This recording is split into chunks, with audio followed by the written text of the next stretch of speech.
다 함께 주님의 기도를 올려드립니다. 하늘에 계신 우리 아버지, 아버지의 이름을 거룩하게 하시며 아버지의 나라가 오게 하시며 아버지의 뜻이 하늘에서와 같이 땅에서도 이루어지게 하소서.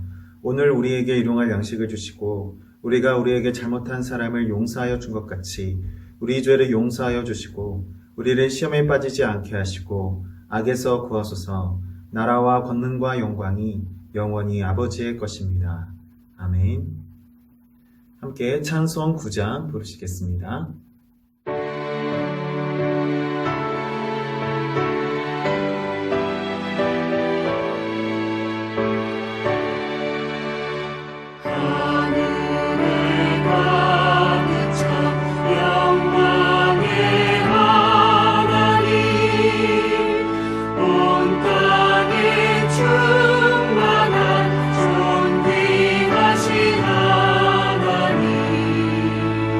생명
하나님께서 오늘 우리에게 주신 말씀은 신약 요한복음 16장 31절에서 33절까지의 말씀입니다. 요한복음 16장 31절에서 33절까지의 말씀을 이제 봉독합니다. 하나님의 말씀을 경청하십시오. 예수께서 대답하시되 이제는 너희가 믿느냐? 보라, 너희가 다 각각 제 곳으로 흩어지고 나를 혼자 둘 때가 오나니 벌써 왔도다. 그러나 내가 혼자 있는 것이 아니라 아버지께서 나와 함께 계시느니라. 이것을 너희에게 이르는 것은 너희로 내 안에서 평안을 누리게 하려 함이라. 세상에서는 너희가 환난을 당하나 담대하라. 내가 세상을 이기었노라. 아멘. 하나님께서 이 말씀을 통하여 우리에게 은혜 주시기를 원합니다. 아멘. 여러분, 우리가 살아가면서 누구와 함께 있다는 것, 그리고 누구와 함께 걷는다는 것은 너무나도 중요합니다. 이런 의미에서 여러분들에게 한번 질문 드리겠습니다. 여러분은 지금 누구와 함께 걷고 계십니까? 누구와 함께 동행하고 계십니까? 세상에는 이 두 가지 사람이 있습니다. 함께함으로 인해서 나를 힘들게 하는 사람이 있고, 함께함으로 인해서 나의 삶의 활력을 되찾아주는 사람이 있습니다. 내게 기쁨이 되는 사람이 있고, 또는 내 삶을 너무나도 힘들고 어렵게 만드는 사람이 있다라는 것이죠. 근데 이 두 부류의 사람, 여러분들 삶 가운데는 분명히, 또한 저의 삶에도 분명히 이러한 사람들은 있습니다. 근데 우리가 분명한 것은 이 사람들 중에 어떠한 사람도 내 삶에서 몰아낼 수가 없다라는 것이죠. 사람은 매번 새롭게 만나기 마련입니다. 어떤 사람은 새롭게 만나서 나를 힘들게 하지만 어떤 사람은 새롭게 만난 사람이 나에게 위로가 되고 참 기쁨이 되더라. 그런 사람이 많기 때문이죠. 근데 여러분, 우리가 생각해 보면은 힘들고 어렵게 하는 사람이 필요할까요? 아니면은 나를 기쁘게 하고 위로가 되는 사람이 필요할까요? 정답은 두 사람 모두가 다 필요하다는 겁니다. 내게 맨날 기쁨이 되고 내게 환희가 되고 나의 위로가 되는 사람만 옆에 있다라 보면 나의 삶이 어떻게 보면 나태해지기가 쉽겠죠. 근데 나의 마음을 어렵게 하고 나의 마음을 어떻게 보면은 정말 힘든 곳으로 몰아넣는 사람이 있으면 그 사람을 통하여 삶을 배울 수 있다는 것입니다. 그 사람을 통하여 위기를 극복할 수 있는 그러한 능력을 지니게 된다는 것이죠. 이런 의미에서 동행이라는 것은 너무나도 중요합니다. 어떤 사람, 어떠한 부류와 동행하느냐가 어떤 이런 개념, 이런 의미를 초월하여서 누군가와 함께 동행한다는 것, 누군가를 의지한다라는 것, 누군가를 통하여 배움을 얻는다라는 것은 너무나도 중요하다는 것이죠. 이러한 의미에서 오늘 동행이라는 의미를 가지고 하나님의 말씀을 나누기를 간절히 소망합니다. 우리가 살아가다 보면 이미 말씀드린 것처럼 누군가와 동행한다는 것은 너무나도 중요합니다. 그렇기 때문에 사람들이 재산을 물어봤을 때, 물질적인 재산, 물질적인 풍요로움, 이렇게 의미할 수도 있겠지만, 또 하나의 재산은 내가 얼마나 많은 사람과의 관계를 가지고 있는가. 나의 사람은 얼마나 되는가라고 이야기를 할 수가 있을 것입니다. 내 사람은 얼마나 되지? 라고 의미를 봤을 때 나의 편은 얼마나 될까? 내 편인 사람은 몇 명이나 되지? 라고 이런 의미로 이야기를 해볼 수가 있겠지만, 그러나 여러분, 내 편, 너 편이 아니라 서로 편가르기 이런 것이 아니라 나의 삶과 동행해주고 나의 삶에 의미를 부여해주는 사람이 얼마나 있지? 라는 이런 질문으로 다시 한번 되바뀌어서 우리 마음 가운데, 우리의 삶 가운데 스스로 던져볼 수 있어야 한다는 것이죠. 그래서 우리의 삶 가운데 가장 중요한 것은 무엇을 많이 소유하였느냐가 아니라 누구와 함께 하는가가 매우 중요하다는 것입니다. 예수님께서도 이와 같은 질문 가운데 우리가 던져본다면 예수님은 어떤 삶을 사셨습니까? 누구와 동행하는 삶을 사셨습니까? 누구와 함께하는 삶을 사셨습니까? 네, 12제자와 함께 사는 삶을 사셨죠. 그러나 근본적으로 예수님께서는 하나님 아버지와 함께하는 삶을 사셨다라는 것입니다. 위기의 시간, 죽음이 눈앞에 닥쳐오는 그때에도 예수님께서는 흔들리지 않으셨다라는 것이죠. 무엇 때문에 흔들리지 않으셨습니까? 하나님 아버지와 함께 하시는 그러한 굳건한 믿음, 그러한 사실적인 삶을 살아내고 계셨기 때문입니다. 예수님께서도 십자가에 달리기 직전에 골고다 언덕, 그리고 오르시면서도 늘 하나님 한 분만 바라보셨습니다. 그리고 십자가에 달리기 전에 그 산에 감람산에 올라가셔서 기도하실 때도 하나님께 간구하는 삶을 그런 모습을 보이셨던 것을 우리는 볼 수가 있습니다. 너무나도 힘들고 육신적으로 고통스러운 그 삶에 대해서도 예수님께서는 그 사역에 대해서 너무나도 고민하셨고 너무나도 힘들어하셨습니다. 하나님께 뜻을 구하셨죠. 이 잔을 내게서 옮기시옵소서. 그러나 나의 본대로 마옵시고 아버지의 뜻대로 하옵소서. 이러한 기도에서 우리가 볼 수 있듯이 예수님께서는요, 모든 삶의 순간순간들이 다 하나님과 관계되지 않은 것들이 없었다라는 사실을 우리는 볼 수 있었습니다. 예수님께서는요, 제자들이 예수님의 어떤 고통과 잡히심, 그러한 체포와 예수님의 죽음 앞에서 제자들이 뿔뿔이 흩어지실 것을 아셨어요. 그리고 그 가운데서도 철저히 홀로 남겨지실 것을 아셨어요. 그러한 극한의 외로움과 극한의 고통 가운데 내몰리실 것을 아셨어요. 그럼에도 불구하고 예수님께서는 그 마음 가운데 흔들림이 없으셨어요. 아버지의 뜻대로 하옵소서라는 이런 고백 가운데서는요, 내가 하나님께서 이끄시는 그대로 걸어가겠습니다라는 순종의 의미가 있습니다. 그 순종의 의미가 무엇이에요? 하나님께서 이루실, 내 아버지께서 이루실 그 계획이 분명히 있으시다라는 것에 대한 엄청난 신뢰와 확고한 의지가, 확고한 신념이 있으셨다라는 것이에요. 그러한 계획을 분명히 나를 통해서 예수님 자신을 통해서 이루실 것이라는 것을 예수님께서 분명히 아셨다라는 것이죠. 그것이 곧 무엇이에요? 예수님의 마음과 그 삶의 기준은요, 늘 하나님과 함께 동행하였다라는 것을 우리는 생각해 둘 수가 있다라는 것입니다. 그런 마음 가운데 예수님께서는요, 도망하는 제자들을 비난하거나 비판하지 않으셨어요. 그들에게 비난하고 또한 그들에게 배신감을 갖지 않으셨다는 것이죠. 베드로에게도요, 내가 나를 3번 부인하리라 이렇게 말씀하시면서도요, 그 마음 가운데 인간적인 아쉬움이 있으셨을 수도 있어요. 그러나 나중에 예수님께서 죽으시고 부활하시고 제자들을 다시 찾아가셨을 때 예수님께서 제자들에게 보이셨던 모습은 무엇이에요? 그들을 책망하셨어요? 아니죠. 그들을 책망하시는커녕 평안하냐라고 위로의 말씀을 건네주셨다라는 것이죠. 예수님이 그렇게 평안 가운데 거하실 수 있었던 것은 다시 말씀드리지만 누구와 함께 동행하셨기 때문입니까? 우리 하나님과 동행하셨기 때문이라고 우리는 이야기할 수가 있습니다. 오늘 본문 말씀 32절 말씀 읽어드릴게요. 보라, 너희가 다 각각 제 곳으로 흩어지고 나를 혼자 둘 때가 오나니 벌써 왔도다. 그러나 내가 혼자 있는 것이 아니라 아버지께서 나와 함께 계시느니라. 아멘. 제자들을 향한 예수님의 이러한 반응은 혼자가 아니라 하나님 아버지와 함께 동행하는 삶을 살고 계셨기 때문에 가능한 것이었습니다.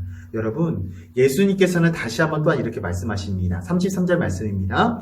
이것을 너희에게 이름은 너희로 내 안에서 평안을 누리게 하려 함이라. 세상에서는 너희가 환난을 당하나 담대하라.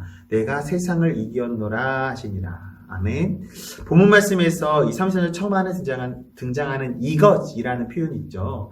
이것이 의미하는 것은 무엇인가요? 예수님께서 지금까지 제자들에게 말씀하시고 가르쳐 주셨던 모든 말씀을 또한 이야기하는 것도 있지만 바로 직전에 32절 말씀을 의미하는 바가 어떻게 보면은 본문의 텍스트의 순서상으로 가장 자연스러운 그런 해석이라고 생각됩니다. 32절의 말씀이 어떤 것이에요? 제자들이 당신을 배반하여 도망친 후 처절하게 홀로 남겨진 예수님의 그 상황 속에서도 하나님은 당신과 예수님 자신과 함께 계시기에 괜찮다라고 얘기하고 계시는 것이에요. 그렇기 때문에 너희가 두려워하거나 떨 필요가 없다라고 얘기하고 계신 것이죠.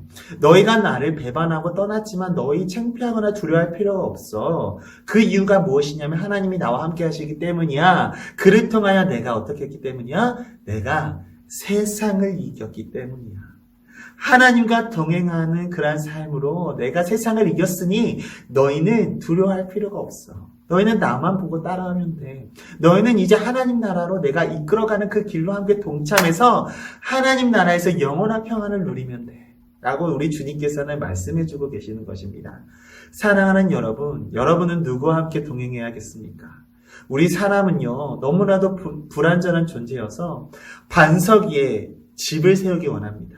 너무나도 굳건한 반석 위에 집을 세우기를 원합니다. 그런데 당장 힘들고 어려운 상황에 부딪혀서 우리는요, 흔들리는 집안에, 흔들리는 반석에, 깨지기 쉬운 반석에 집을, 그 기초를 쌓아가는 실수를 범할 때가 많이 있다는 것이죠. 흔들리는 집안이 무엇입니까? 우리 그리스도인들에게 흔들리는 집안이 무엇이냐면, 예수님이 없는 세상. 예수님이 발 들일 그런 공간조차 없는 세상적인 공간을 의미하고 있습니다. 우리는 항상 살아가면서 예수님을 바라보는 삶을 살아야 한다라고 우리는 신앙인으로서 많이 고백하고 또한 그렇게 살아낼 수 있기를 간구하는 기도를 드리는 삶을 살고 있죠. 그러나 여러분, 우리의 삶은요 너무나도 연약해서 우리가 힘들고 어려울 때 세상에서 주는 그 달콤한 속삭임에 갈대처럼 흔들릴 때가 많이 있다는 것이에요. 세상이 주는 위로, 어떻게 보면 물질적인 풍요로움, 어떤 물질적인 채우기 위한 그게 정당하든 정당하지 않은 방법이든 간에 우리에게는요, 사탄 마귀의 어떤 그러한 속삭임이 끊임없이 우리를 괴롭혀주고 있다는 것이에요. 우리 가운데 늘 있어서 우리를 괴롭히려고, 우리를 넘어뜨리려고 우리에게 속삭이는 그러한 악한 영이요, 우리를 가운데 늘 있다는 것이죠. 여러분, 우리는요, 그러한 속삭임에 자주 넘어질 때가 있습니다. 예수님의 이름을 잊어버릴 때가 있어요. 여러분, 우리는 그러한 것에서부터 자유로워져야 합니다. 예수님을 바라볼 수 있어야 합니다. 제가 지난번에도 한번 아이들에게 소개해줬다라는 어떤 그런 기도를 한 가지 여러분에게 말씀드린 바가 있어요. 그것이 무엇이냐면 한숨 기도라는 겁니다. 아이고 주님, 아이고 하나님. 힘든 일이 겪고 힘든 일이 어려울 때마다 우리는 한숨을 쉽니다. 근데 라는 이런 한숨에서 끝나는 것이 아니라 한숨 쉰 다음에 우리 주님의 이름을 불러보십시오. 아이고 주님, 아이고 하나님, 내가 모진 가운데 이렇게 어려워하고 있습니다. 주님. 여러분, 이러한 모습 또한 주님께 기도가 될 수 있다는 것이죠. 내가 힘들어하는 그 순간을 하나님께 맡겨드린다는 것입니다. 내가 어렵고 좌절하는 그 순간이 나의 한숨에서 내 스스로의 나의 삶, 내 스스로의 어떤 능력에서 끝나는 것이 아니라, 해결해 보려고 발버둥 치는 내 개인적인 영역에서 끝나는 것이 아니라, 아이고 힘듭니다 주님.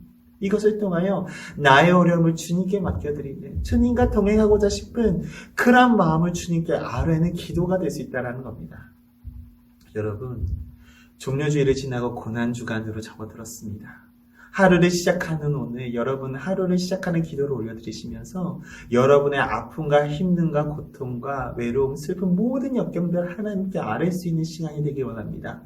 그러나 우리가 그 가운데 우리가 기억해야 하는 것은, 우리가 고난당하고 있는 그 모든 것보다 예수님께서 돌아오는 성금요일에 이 세상에서 그 무엇보다 바꿀 수 없는 가장 고통스럽고 가장 상스럽고 가장 수치스러운 그런 십자가형을, 그런 고통을 당하신다는 것이죠.